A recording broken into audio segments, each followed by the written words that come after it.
The scent of lavender lingered in the air, mingling with the traces of whatever fragrant oils they'd used at that spa she'd been raving about for weeks. There was something different about her, a certain glow that hadn't been there in months. Her cheeks were flushed, her eyes alight with an energy I hadn't seen in ages. It was as if she'd plugged herself into something, recharged with an energy I couldn't name, but suspected I didn't want to know about. "How was it?" I asked, trying to keep my voice steady, neutral, as she floated past me humming a tune I didn't recognize. "It was divine," she replied, her voice glowing with enthusiasm. "Absolutely divine, Colton." She tossed her purse onto the kitchen counter with an ease that came from practice. "They have this incredible facial massage. I swear it took 10 years off my face. You should try it sometime." I watched her, narrow in my eyes, trying to push down the cold knot of suspicion in my stomach. Was it really just a spa day, or was it 10 years of guilt wiped clean? I'd been feeling it for weeks. Those late nights at work, the whispered phone calls, the way she flinched when I touched her. All of it pointed to something I wasn't ready to face, but I could no longer deny.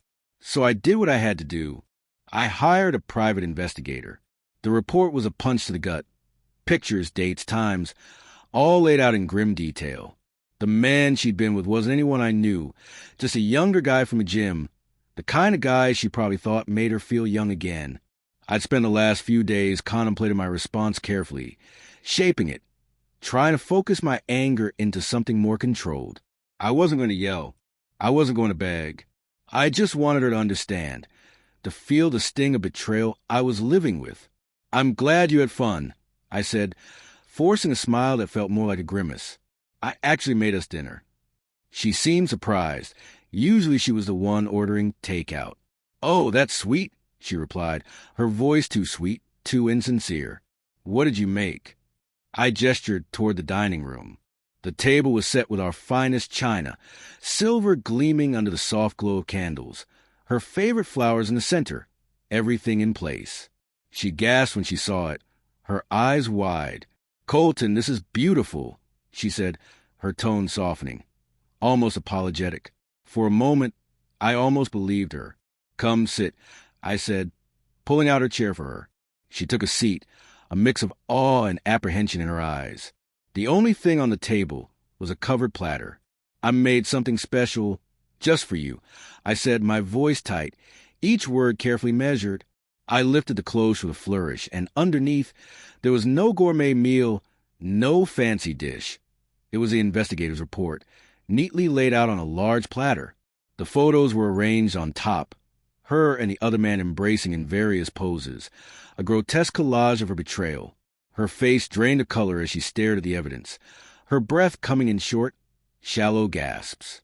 She covered her mouth with one manicured hand, eyes wide in horror. "What is this?" she whispered.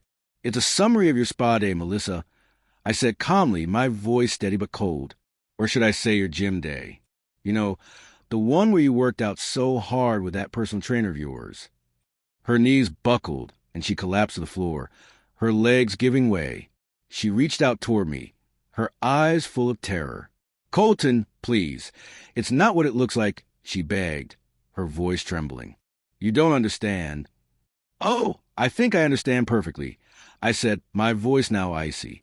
"I understand that you've been lying to me for months, that you've been sleeping with another man while I've been here working my ass off to provide for you.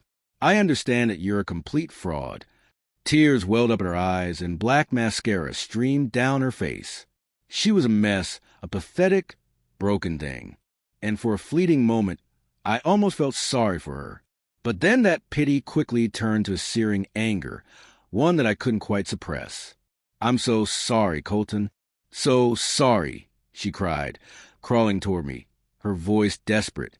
"I don't know what I was thinking. Please forgive me." I stood, towering over her, the rehearsed words flowing from me as if I had been saying them in my mind for days. I felt oddly detached, like I was watching the scene unfold from the outside. "Forgive you?" I said, my voice dripping with disdain. "You think an apology is going to fix this? That you can just say sorry and everything goes back to normal? This isn't a TV show, Melissa. This is real life. And you've just destroyed everything we had." I walked into the living room, grabbed a file from the coffee table, and held it up. I've already spoken to my lawyer, I said, my tone unwavering. I filed for divorce. You'll be served tomorrow. I want you out of this house by the end of the week. I've already packed a few of your things. Her sobs turned into full-blown wails, her body shaking violently. She looked at me with red, swollen eyes. But where will I go? That's not my problem anymore, I said, turning my back on her. You should have thought about that before you decided to betray me. She continued to cry, but I didn't look back. I walked into the kitchen, poured myself a generous glass of whiskey, and took a long drink. As I stood there, watching her through the archway, sobbing on the floor next to the dining table, I realized something. I don't feel anything anymore. The rage, the pain, it was all gone, replaced by a strange emptiness. It was a hollow victory, but it was a victory nonetheless. She had come home glowing, thinking she had gotten away with it. But now her world was crashing down, and she had no one to blame but herself. I took another sip of whiskey and walked toward the bedroom. I didn't dare look at her again.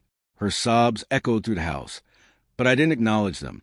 I closed the door behind me, and the sound of her wailing was the last thing I heard from our marriage.